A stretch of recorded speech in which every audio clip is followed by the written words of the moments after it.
Graça e paz, irmãos, tudo bem? Iniciando mais uma aula aqui do nosso curso do NEP, da PIB Mogi, de Crescendo em Atos dos Apóstolos, nossa 14ª aula, e estamos nos encaminhando para o final já. Com essa, faltarão só mais 3 aulas. Então, já estamos aqui realmente assim, nos encaminhando, né, para a conclusão desse livro tão precioso do cânone do Novo Testamento. Hoje, o nosso texto básico vai se focar entre 4 capítulos, mas na verdade vamos nos focar mais em 3. Eu vou explicar aqui, porque a gente vai falar sobre o capítulo 21, versículo 23, até 24, o capítulo 24, versículo 9, mas o capítulo 24 vai ser só uma introdução mesmo, para nós desenvolvermos mais na próxima aula. O que hoje eu quero focar aqui com vocês é mais o capítulo 21, 22 e 23 mesmo. E o versículo-chave não está nem em Atos, está, na verdade, na primeira carta de Pedro, do apóstolo Pedro, capítulo 4, versículos 15 a 16, que diz o seguinte: se algum de vocês sofre, que não seja como um assassino, ladrão, criminoso, ou como quem se intromete em negócios alheios. Contudo, se sofre como cristão, não se envergonhe, mas glorifique a Deus por meio desse nome. O alvo dessa lição aqui é para entendermos que os sofrimentos advindos da pregação do Evangelho, eles fazem parte do bom testemunho do cristão, né? O martírio, que é algo muito comum aqui no livro de Atos, nós temos o primeiro mártir cristão, que é Estevão, e depois nós vemos o próprio apóstolo Tiago, o Tiago Maior, irmão de João, sendo martirizado, tendo sua cabeça decapitada por Herodes, né? E assim como tantos outros que temos na história do cristianismo, né? Que sofreram pelo nome do Senhor Jesus, pelo Evangelho. O nome mártir fala sobre isso, né? Significa testemunho. Você dá o seu testemunho com sangue derramado, com a sua carne ferida. E a nossa aula aqui hoje vai falar muito sobre isso. Então vamos começar falando da prisão de Paulo em Jerusalém, né? O termo crise acentuada que a gente destacou é um recurso literário, né? Que ele é geralmente utilizado por escritores de ficção, particularmente de escritores mais voltados para o gênero de mistério, de aventura, né? Quem lembra de Agatha Christie, de Arthur Conan Doyle, que é o escritor de Sherlock Holmes, né? Então, para quem conhece, é muito comum isso, né? Que a gente pode concluir facilmente que esse é um dispositivo literário, se não inventado, mas assim, quem o difundiu foi Lucas, né? Quando ele escreveu aqui a história das viagens missionárias de Paulo, né? E de um lugar para o outro, cada uma das suas viagens, Paulo foi enfrentando crise após crise, né? Ele foi espancado com varas numa cidade, apedrejado em outra, depois foi trancafiado, enfim. E de alguma forma ele sempre conseguia escapar, né? No último segundo possível. Quem lembra quando ele estava preso, né? Acho que há 2 ou 3 aulas atrás que comentamos isso. E, em razão da providência divina do Senhor, que fez um terremoto, né? A prisão inteira caiu, né? E Paulo foi liberto, enfim. Houve depois a, a conversão do carcereiro, né?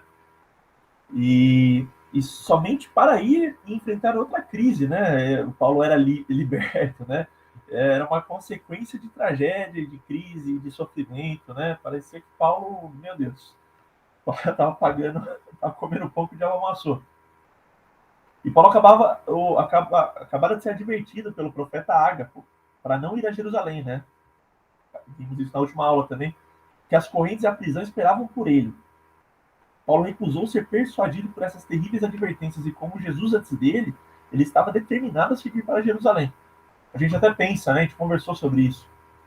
Que Paulo ele foi advertido pelo profeta Ágapo e por seus companheiros de viagem para não seguir a Jerusalém, pensando que era o Espírito Santo falando com Paulo através dos profetas, sendo que o próprio Paulo foi advertido pelo Espírito a seguir a Jerusalém. Então a gente pode pensar, né? Pode vir a pensar que o Espírito estava se contradizendo, que há um erro aqui, meu Deus, há um erro na Bíblia. Não, não há. É que aqui há uma dupla advertência. A advertência para Paulo seguir a Jerusalém, porque era o seu propósito, era o propósito que Deus tinha dado a ele. Era a vontade de Deus que Paulo seguisse para Jerusalém. Mas o Senhor estava avisando a Paulo: Paulo, você irá sofrer em Jerusalém. Então era essa dupla advertência, tanto para seguir quanto como um aviso, um alerta, né, dos sofrimentos que estariam adiante dele. E Ágapo estava certo, né, porque Paulo, quando chegou a Jerusalém, foi algo que é tipicamente o que acontece na vida dos grandes heróis, né, da literatura e da própria história, como é o caso de Paulo.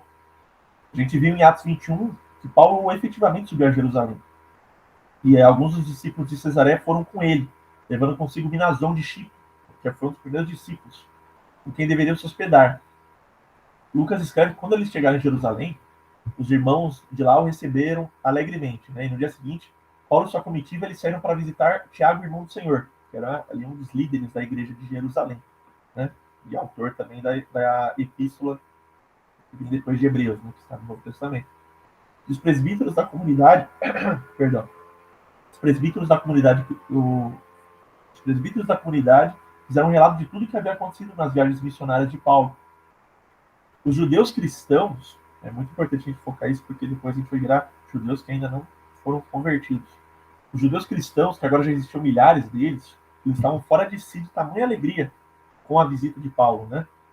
E eles começaram a celebrar a obra realizada por Deus através da obra do trabalho missionário de Paulo e de seus companheiros, né? De Lucas, de Timóteo, enfim.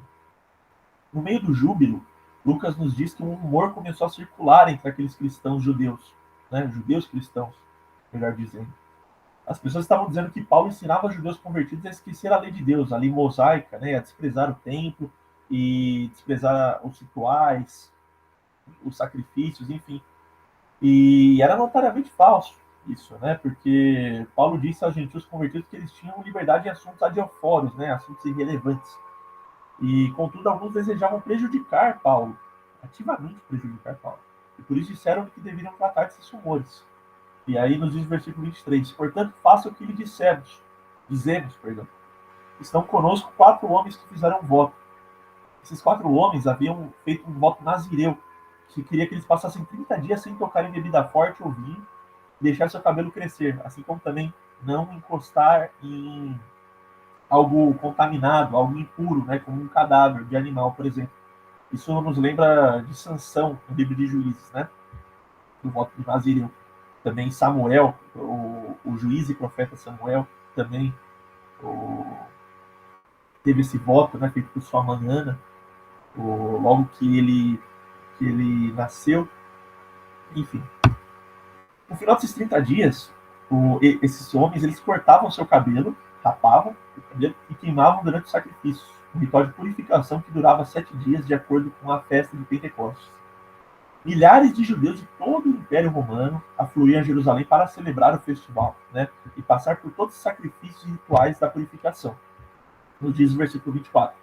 Participe com esses homens dos rituais de purificação e pague as despesas deles, para que rapem a cabeça.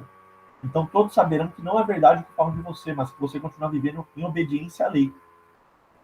Eles queriam, né, que Paulo fosse com esses nazireus, esses 4 nazireus, e participasse do sítio de purificação. E ele pagasse pelos sacrifícios, né, como uma forma de mostrar que, Paulo não estava indo contra a lei mosaica, né, ele segue, ele é um verdadeiro judeu. E Paulo concordou em ir, e foi com os 4 homens e se purificou com eles, para fechar a boca dos críticos difamatórios que estavam espalhando os boatos. E aí nos diz o versículo 27 e o versículo 28. Quando já estavam para terminar os 7 dias, alguns judeus da província da Ásia, vendo Paulo no templo, agitaram toda a multidão e o agarraram, gritando, israelitas, ajudem-nos. Este homem que ensina a todos em toda parte contra o nosso povo, contra a nossa lei, contra este lugar. Além disso, ele fez entrar gregos no templo e profanou este santo lugar. Aqui, irmãos, como eu havia falado anteriormente, esses judeus, eles não são cristãos ainda, eles são somente judeus, eles não criam que Jesus era Senhor, que era o Messias prometido no Antigo Testamento. Eles eram judeus da Ásia Menor, né, da comunidade de Éfeso, né, judeus da diáspora, que haviam rejeitado Paulo já em sua viagem missionária. E agora eles estavam reunidos em Jerusalém por conta da festa de Pentecostes. E por pouco eles não o mataram anteriormente, né, mas agora encontraram Paulo na cidade sagrada, em Jerusalém, e formou-se essa multidão que agarrou Paulo e arrastou para fora dos limites do templo, que era uma violação da lei judaica, pensando que Paulo era um judeu, era um homem romano, mas judeu também, da Cilícia, né? Como Paulo fala, né, que em tantos e tantos pontos da Bíblia, né? De que era um judeu, benjamita, enfim. Ele era justo que ele estivesse ali, ele estava seguindo a lei mosaica estando ali no templo. E para piorar as coisas, eles agitaram o resto da multidão, esses judeus, né? Afirmando que Paulo tinha levado Trófimo, que é um gentil convertido, que a gente viu nas aulas passadas, com ele ao templo. E o templo ele foi construído de uma forma que aos gentios era restrito somente o átrio dos gentios, né? Que era a única parte do templo que eles poderiam acessar. Porque o templo tinha, por exemplo, o Santo dos Santos, que era um lugar que somente o sumo sacerdote poderia entrar uma vez no ano, que era no dia da expiação, que é onde inclusive tinha o véu, que quando Cristo expirou, né, o véu se rasgou, um simbolismo para mostrar que a gente já não precisava mais, a gente não tinha essa restrição para estarmos diante de Deus, né, porque Cristo, nosso sumo sacerdote, rasgou o templo, né, agora temos um contato direto com o Pai. Nós temos uma relação com o Pai ainda mais próxima do que, por exemplo, a que Moisés, que era como amigo de Deus, né? Os textos bíblicos nos contam do que ele tinha. Nossa relação hoje em dia é ainda mais privilegiada do que a que Moisés tinha. Olha como a obra de Cristo, dentre tantas funções, né? Como sumo sacerdote, como nosso intercessor, como nosso advogado, como nosso salvador, nosso rei, nosso juiz, nesse quesito a obra de Cristo trabalha, né? Nos dando esse contato direto com o Senhor, né? E junto ao Santo dos Santos, como eu falei, era esse lugar que somente o sumo sacerdote podia deitar uma vez no ano, no dia da expiação. Tinha também o lugar santo, né, onde somente judeus entravam. E aí no pátio externo, somente que tinha esse ato dos gentios que eu comentei, que era a única parte que os gentios podiam acessar dentro do templo. Então imagine, né, a acusação que estavam fazendo contra Paulo de levar Trófimo, que era esse gentio convertido, para dentro do templo, né. Aí temos esse episódio que Paulo é a multidão enfurecida. Falta que Paulo nunca havia levado um gentio ao lugar santo, né? Mas sabemos como se espalham os boatos, né? As fofocas, e sabemos quão danosas elas são, né? A multidão estava convencida que Paulo havia cometido esse sacrilégio máximo, né? E aí nos diz o versículo 30 e o versículo 31. Toda a cidade ficou alvoroçada e juntou-se uma multidão. Agarrando Paulo, arrastaram-no para fora do templo e imediatamente as portas foram fechadas. Tentando eles matá-lo, chegaram notícias ao comandante das tropas romanas de que toda a cidade de Jerusalém estava em tumulto.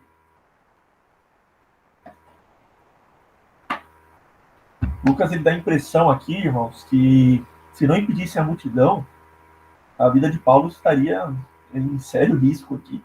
Duraria no máximo 5 minutos, né? Por conta dessa turba aqui, nessa multidão que estava ali toda alvoroçada, enfim, toda atiçada, né? Ou agitada justamente por aqueles judeus da Ásia Menor, de Éfeso, né? E todos os berros e gritos chamaram a atenção do comandante da guarnição romana, que estava na fortaleza de Antônia, em Jerusalém. Essa fortaleza ela era adjacente ao templo, né, ligada por algumas escadas, e foi nessa área que o próprio Jesus participou em parte do seu julgamento antes de sua execução na cruz. O comandante ouviu o que estava acontecendo e fez seus centuriões e seus soldados correrem para a frente do templo para parar a multidão. Quando as pessoas viram os soldados romanos se aproximando, eles pararam de bater em Paulo. E aí vamos ler aqui os versículos 33 até o 36.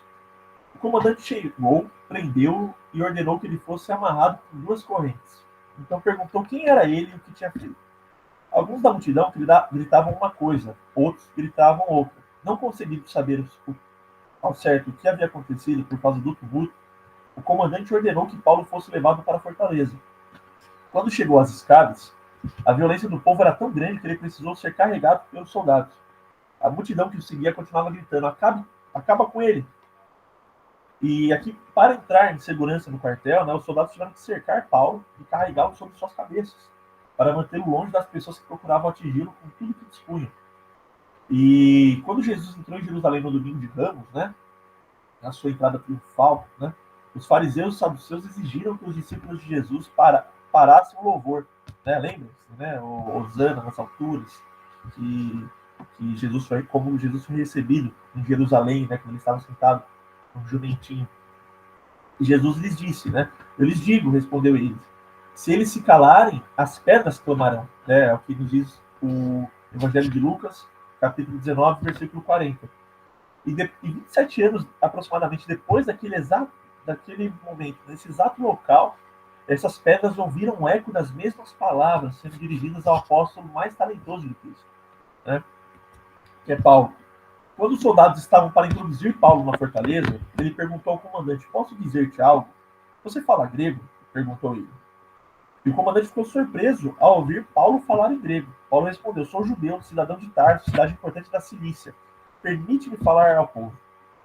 Pensem, né? Paulo, como fariseu e cidadão romano, ele falava o hebraico, que era a língua ritual dos judeus, era a língua em que o texto sagrado estava escrito.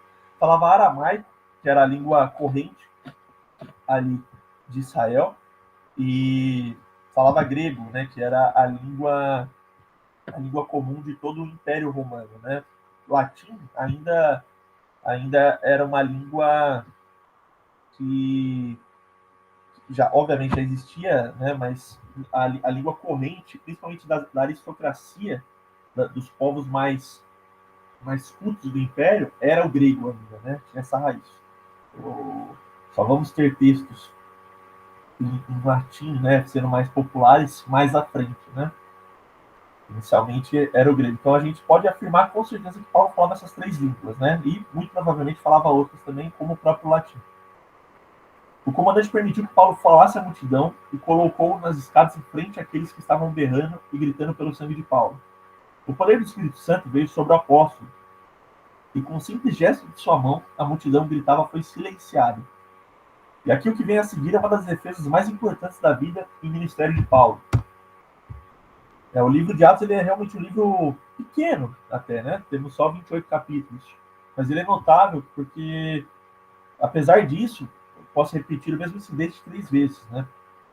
A gente encontra um relato da conversão de Saulo, né, de Tarso na estrada de Damasco, essas 3 vezes, né? O Lucas ele nos registra 3 vezes, ele nos registra o ato em si e depois Paulo nos contando 2 vezes, né?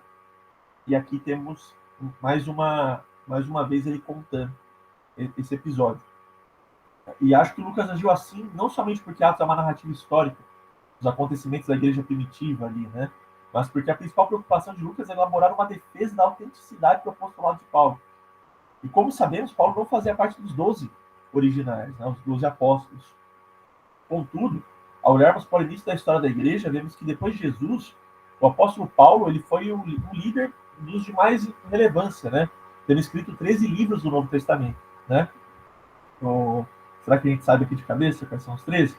Vamos lá. Romanos, Coríntios 1, Coríntios 2, Gálatas, Efésios, Filipenses, Colossenses, Tessalonicenses 2, Timóteo, Timóteo 2, Tito, Filemão. Ó, foi, hein? Desde então, nenhum teólogo ultrapassou sua primazia.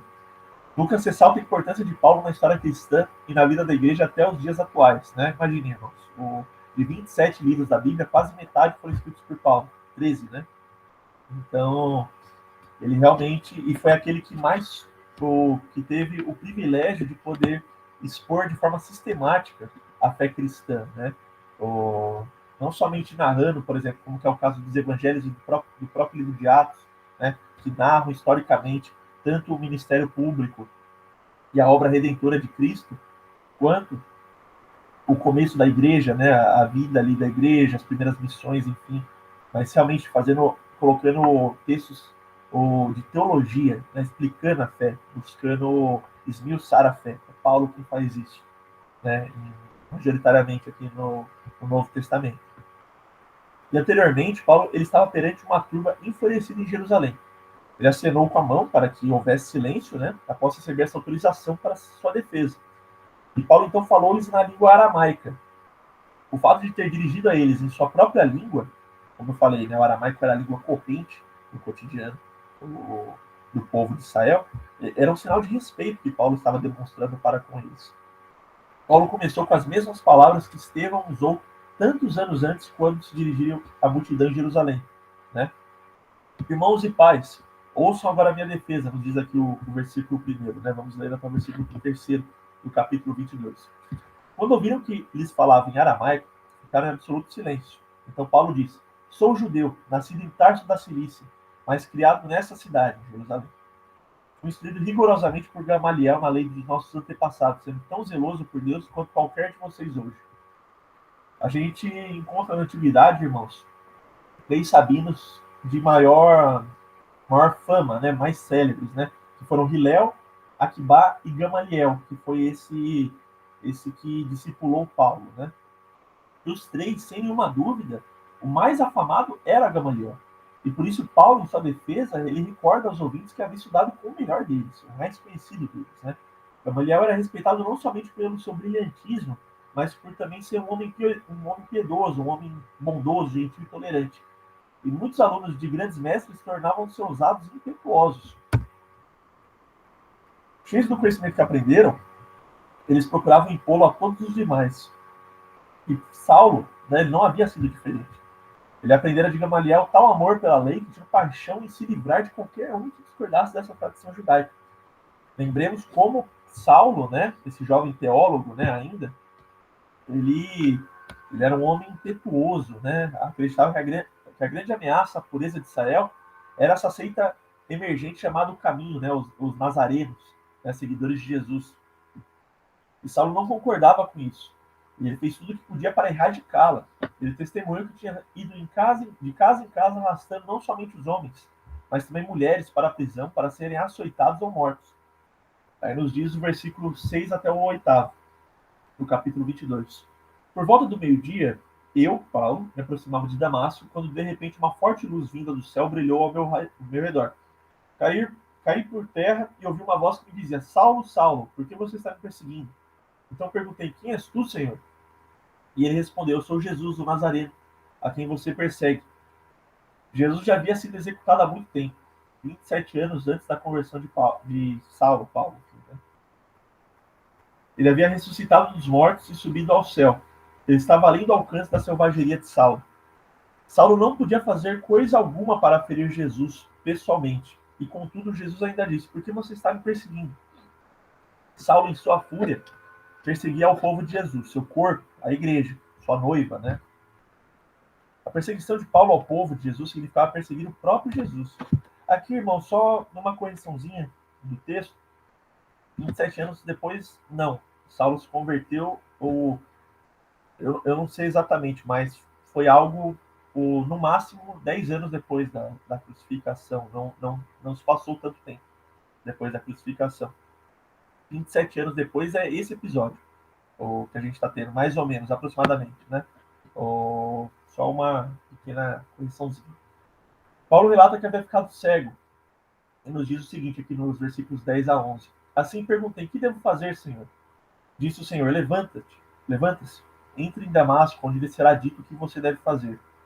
Os que estavam comigo me levaram pela mão até Damasco, porque o resplendor da luz me deixara cego. Lembre-se, né? Paulo ficou 3 dias cego até que ele entrou em contato com Ananias, né, em Damasco. Em vez de entrar em Damasco com carruagem e poder, Saulo foi conduzido tateando no escuro, com alguém segurando sua mão e guiando-o através dos becos e ruas, e conduzindo-o à casa de Ananias. Ao chegar à casa desse homem devoto, que também era conhecido pelos que o ouviam em Jerusalém, ele disse que Ananias o acolheu e chamou de irmão Saulo. Um homem chamado Ananias, piedoso segundo a lei e muito respeitado por todos os judeus que ali viviam, veio ver-me e, pondo-se junto a mim, disse: irmão Saulo, recupere a visão. Imediatamente os olhos de Saulo foram abertos e ele voltou a ver. Naquele mesmo instante pude vê-lo, diz o versículo 13. Então Ananias disse: o Deus dos nossos antepassados escolheu para conhecer a sua vontade, ver o justo e ouvir as palavras de sua boca. Você será testemunha dele a todos os homens daquilo que viu e ouviu. E agora, que está esperando? Levanta-se, seja batizado e lave seus pecados, invocando o nome dele. É raro, né, no mundo teológico, que alguém tenha militado por uma determinada posição teológica, né, por anos, e de repente ele mude e vá para o outro lado, né, ele vá para outra banda. Acontece até, mas não é muito frequente. E normalmente é necessário algum tipo de experiência dramática para provocar essa mudança. Saulo recebeu a mensagem de que ele havia sido escolhido por Deus para conhecer a sua vontade. Se a gente olhar cuidadosamente para os termos desse relato, veremos que Lucas conta com certo zelo as circunstâncias do chamado de Paulo para ser um apóstolo, né? E como a gente notou anteriormente, para ser um verdadeiro profeta, alguém tem que ser chamado direto e pessoalmente por Deus, e ser ungido pelo Espírito e tornar-se um agente de sua revelação. Assim, o que a gente tem aqui é um chamado de Paulo para o apostolado. Como dissemos, né, ele não faz parte dos 12 apóstolos, né, mas ele tinha essa credencial importante. Né, ele foi chamado diretamente e pessoalmente por Cristo. Essa era a verdade que Ananias estava confirmando a nós. É importante, irmãos, a gente dizer até que o texto bíblico nos dá indícios fortes de que, por exemplo, Tiago, o irmão do Senhor, que não era contado entre os 12, ele era um apóstolo também. Ele era chamado, conhecido como apóstolo. O próprio Barnabé era conhecido como apóstolo. Então, nós sabemos que o apostolado ele é algo restrito, entendeu? Havíamos 12, podemos mencionar o próprio apóstolo Paulo, Tiago, irmão do Senhor, e Barnabé. Mas, por exemplo, Judas, irmão do Senhor, irmão de Tiago também, autor da penúltima epístola do Novo Testamento, ele nos diz que ele não é um apóstolo. Então, nós sabemos que há um zelo em relação à alcunha de apóstolo. Não eram todos os discípulos que eram chamados de apóstolos, entendeu? Lucas não era chamado de apóstolo. Timóteo não era chamado de apóstolo. Havia ali um núcleo muito restrito com certas incumbências para poder ser chamado de apóstolo, né?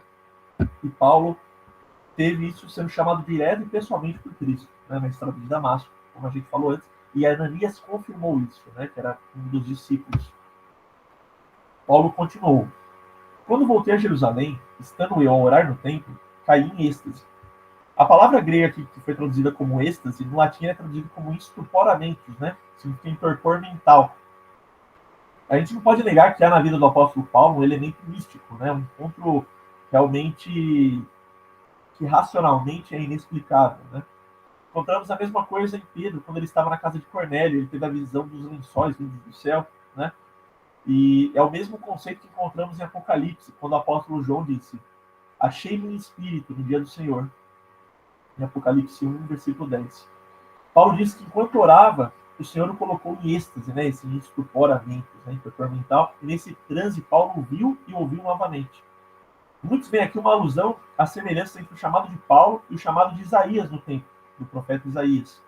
Na visão de Isaías, o Senhor disse o seguinte, registrado em Isaías 6, versículo 8: a quem enviarei e quem há de ir por nós? Isaías responde: eis-me aqui, envia-me a mim. Deus ordena-lhe que vá e pregue ao povo, embora Deus possa fechar-lhe os ouvidos e os olhos para que não ouvissem, não vissem e não se convertessem. Vou tomar uma água aqui, irmãos. Aí, a gente vai falando, a boca vai ficando seca. Que espécie de trabalho missionário era esse, então? Isaías gritou, né, respondeu desesperadamente: até quando, Senhor? E Deus disse-lhe que pregasse, até que sejam desoladas as cidades e fiquem sem habitantes, as casas fiquem sem moradores e a terra seja de toda assolada. Isaías devia simplesmente cumprir a ordem divina e deixar que Deus se preocupasse com quem haveria de responder. E o que vemos é que Deus disse a Isaías para ficar e falar a Israel, o que é justamente o oposto do que disse a Paulo: depressa, sai de Jerusalém imediatamente, pois não aceitarão o seu testemunho a meu respeito. Vá, eu enviarei para longe, aos gentios. É o que Paulo fizera. Ele partiu para ser testemunha de Cristo e apóstolo aos gentios. Os argumentos finais de Paulo em sua defesa nesse pseudo-tribunal converteu muito pouco, né? Assim, poucas pessoas foram convertidas, foram, digamos assim, convencidas da defesa de Paulo, né? Se é que houve conversões. A resposta da multidão foi a mesma dada para Estevão muitos anos antes. Paulo acabara de fazer sua defesa pessoal, na qual ele relata sua conversão na estrada de Damasco, em que um transe Cristo lhe aparecer e confirmar seu chamado como apóstolo dos gentios. Esperava-se que a defesa acalmasse a multidão, mas ao contrário, ela somente incitou a eles terem uma postura ainda mais hostil. A multidão ouvia Paulo até que ele disse isso. Então todos levantaram a voz e gritaram: tire esse homem da face da terra, ele não merece viver, nos diz o versículo 22. E quando o comandante romano viu tudo isso, ele ficou confuso, sem entender o motivo de tanta hostilidade por Paulo. Então, estando eles gritando, tirando suas capas e lançando poeira para o ar, o comandante ordenou que Paulo fosse levado à fortaleza e fosse açoitado e interrogado para saber por que o povo gritava daquela forma contra ele. Paulo já tinha, imagina, irmãos, suportado apedrejamento, espancamento, prisão, e ainda havia sido açoitado pelos judeus em outras ocasiões, né? Era crise após crise, como mencionamos no começo do nosso estudo de hoje.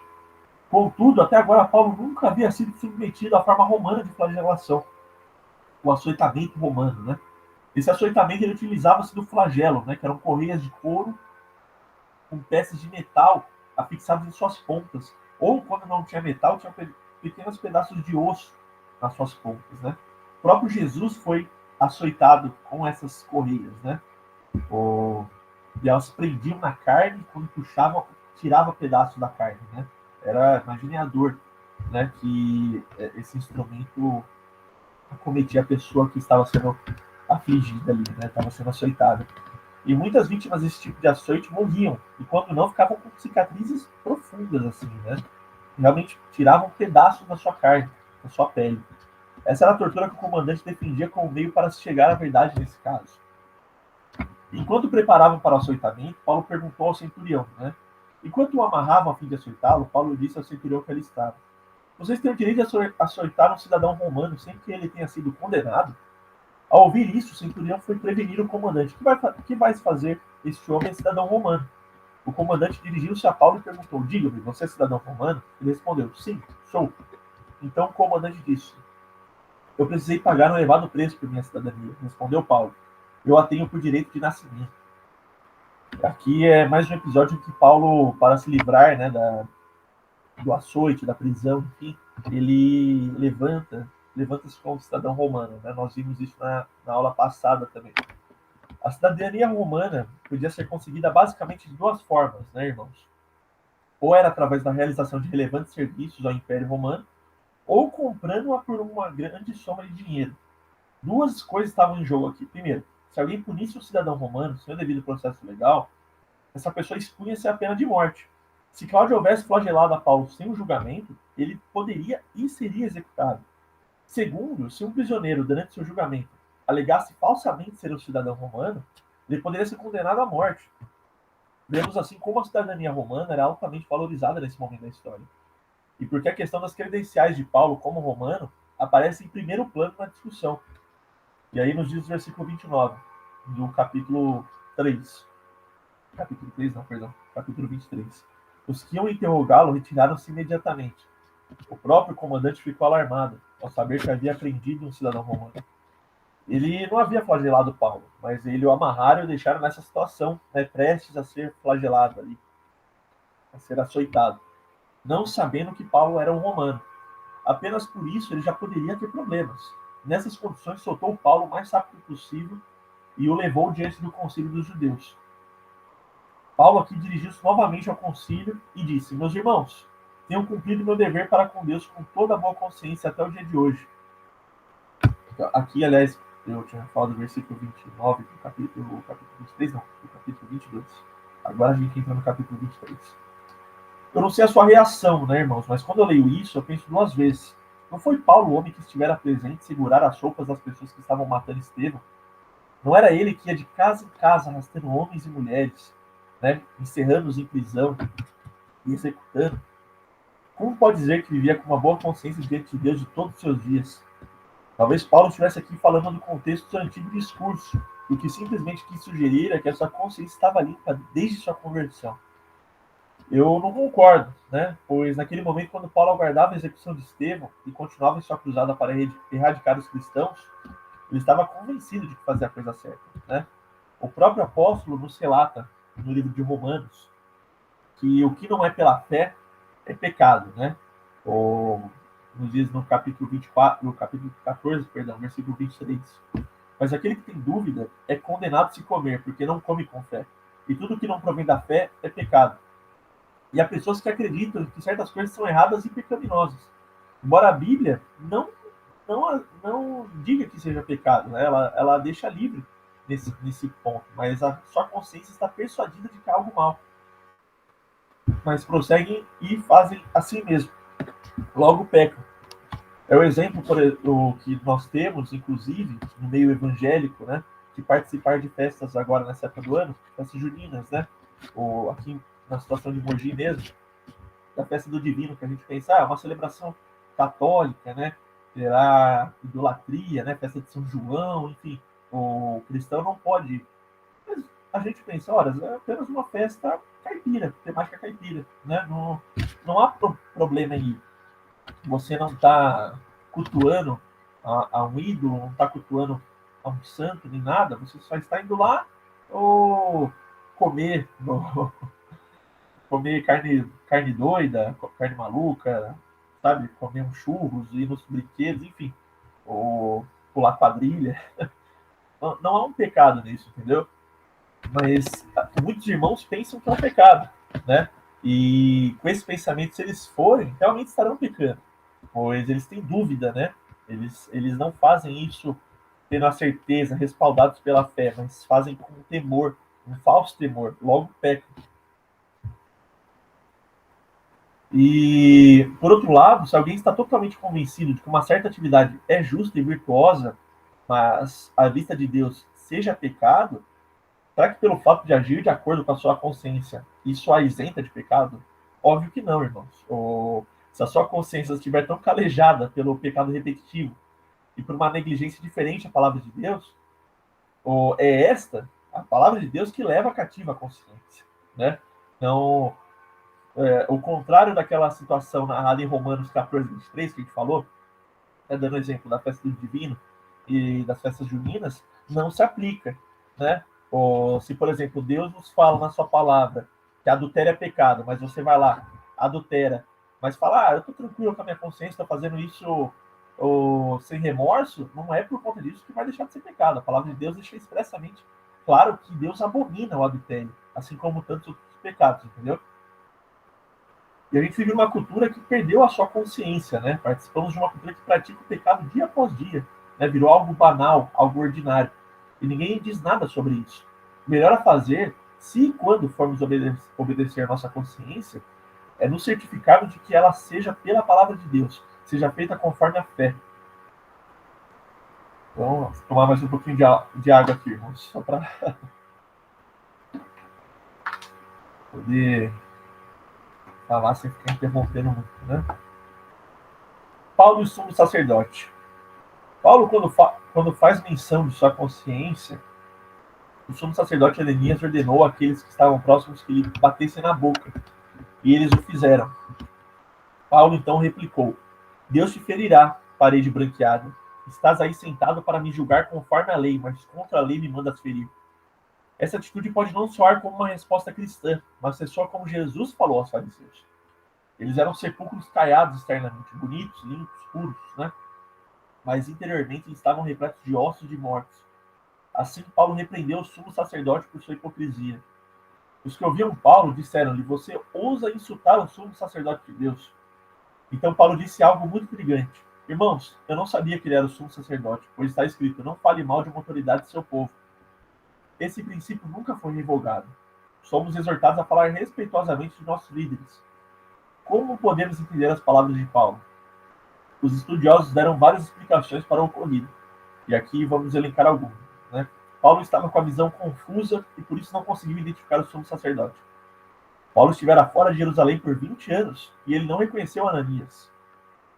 Joséfo, né, Flávio Joséfo, historiador da antiguidade, nos diz que o Ananias não era o sumo sacerdote no momento. E outra alternativa é que Paulo estava falando ironicamente, né, como se ele dissesse: nunca pensei que um sumo sacerdote ordenaria que o prisioneiro fosse esbofeteado sem o devido processo. Então, presumindo não se tratar do sumo sacerdote, né, falando ironicamente, debochando dele, né. Paulo percebeu que parte do grupo era formado por saduceus e a outra formada por fariseus. A gente já falou bastante sobre essas divisões, né, do judaísmo, né.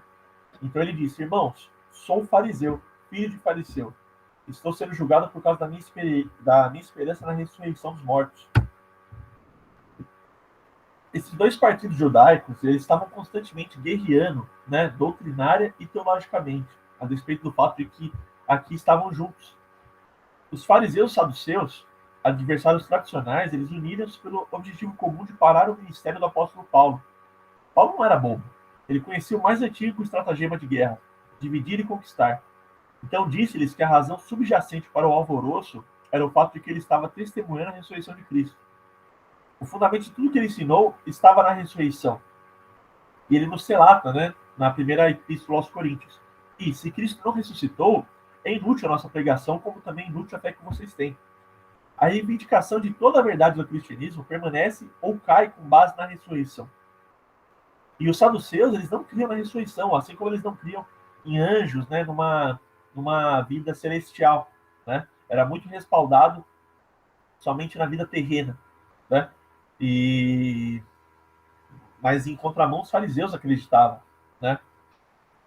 E aí nos diz o versículo 7 e versículo 8 do capítulo 23. Dizendo isso, surgiu uma violenta discussão entre os fariseus e os saduceus, e a assembleia ficou dividida. Os saduceus dizem que não há ressurreição, nem anjos, nem espíritos, mas os fariseus admitem todas essas coisas. Então, de repente, eles atiraram-se uns contra os outros, né? Um dos fariseus disse: não encontramos nada de errado neste homem. Quem sabe se algum espírito ou anjo falou com ele. Então toda a dissensão se tornou tão desenfreada que o comandante romano disse aos soldados que levassem Paulo à força para o quartel. Né? Nos diz o versículo 10. A discussão tornou-se tão violenta que o comandante teve medo que Paulo fosse despedaçado por eles. Então ordenou que as tropas descessem e o retirassem à força do meio deles, levando-o para a fortaleza. Novamente, Paulo foi fiel à ressurreição de Cristo. Ele aqui, sabendo da sua proximidade teológica com os fariseus, mesmo que eles não reconhecessem Cristo como seu Salvador, mas eles tinham essa esperança na ressurreição final dos mortos, né? Em anjos, enfim. Ele se alinhou a eles ali para justamente dividir a aliança que havia sido formada para persegui-lo entre os fariseus e os saduceus, né? Foi uma estratégia muito sagaz do apóstolo. Então a gente entra aqui no episódio de Paulo sendo enviado a Félix, né? A gente acompanhou Paulo ao longo de todas as suas viagens missionárias e vimos que ele testemunhou de Cristo aos gentios, aos judeus e aos magistrados inferiores. Mas em nenhuma ocasião ele testemunhou perante reis ou ao escalão superior do governo. E mesmo que a liberdade de Paulo houvesse acabado, seu ministério não havia. Enquanto definhava na prisão, no quartel da fortaleza de Antônia, ele teve de se perguntar se seu ministério se terminara e se seu trabalho produziria algum fruto. Alguma vez já se sentiu assim, irmão? Paulo, apesar de estar desencorajado, ainda tinha trabalho a fazer. Na noite seguinte, o Senhor, pondo-se ao lado dele, disse: coragem, assim como você testemunhou a meu respeito em Jerusalém, deverá testemunhar também em Roma. A gente recorda novamente da grande comissão dada no dia da ascensão de Jesus ao céu, né? Quando ele deixou seus discípulos, o Senhor disse: e serão minhas testemunhas em Jerusalém, e em toda a Judéia e Samaria, e até os confins da terra. Essa comissão foi em seguida transmitida a Paulo, e aqui aparece na forma de encorajamento, né? Novamente temos aqui o Senhor aparecendo diretamente a Paulo para comunicar qual que era a sua vontade. Seguindo. As palavras de Jesus para Paulo, ele não era um simples anime-se, né? Jesus estava dizendo: Paulo, seja constante, seja consistente, permaneça no ministério que você exerceu todos esses anos, dia após dia. Essa é uma mensagem que todos precisamos ouvir. Foi assim que Jesus encorajou o seu apóstolo. Se alguém foi constante em seu ministério desde o dia em que foi chamado, esse foi Paulo. Mesmo assim, foi necessário que Jesus viesse pessoalmente para fortalecê-lo. Na manhã seguinte, os judeus tramaram uma conspiração e juraram solenemente que não comeriam nem beberiam enquanto não matassem Paulo. Lucas nos relata 3 vezes que eles estavam tão convencidos de que Paulo tinha que morrer, que esses 40 ou mais homens se reuniram e fizeram um voto sagrado de fazer uma greve de fome. Mais de 40 homens estavam envolvidos nessa conspiração. E dirigindo-se aos chefes dos sacerdotes e aos líderes dos judeus, disseram: juramos solenemente sob maldição que não comeremos nada enquanto não matarmos Paulo. Eles não comeriam nem beberiam até que Paulo estivesse morto. Eles eram zelotes, né? Os terroristas do primeiro século. A gente até tem um exemplo muito próximo de zelote, que é o apóstolo, né? Simão Zelote, um dos 12. E eles eram muito conhecidos ali no primeiro século, né? Eles ficaram enfurecidos com a ocupação romana e eles não tinham respeito algum pelo sinédrio, né? Eles odiavam os escribas, os fariseus, eles estavam convencidos de que as autoridades judaicas os tinham traído. né, com essa submissão ao Império Romano. No entanto, eles se utilizariam das autoridades sempre que fosse conveniente para seus objetivos. Seu objetivo, nesse caso, era matar Paulo.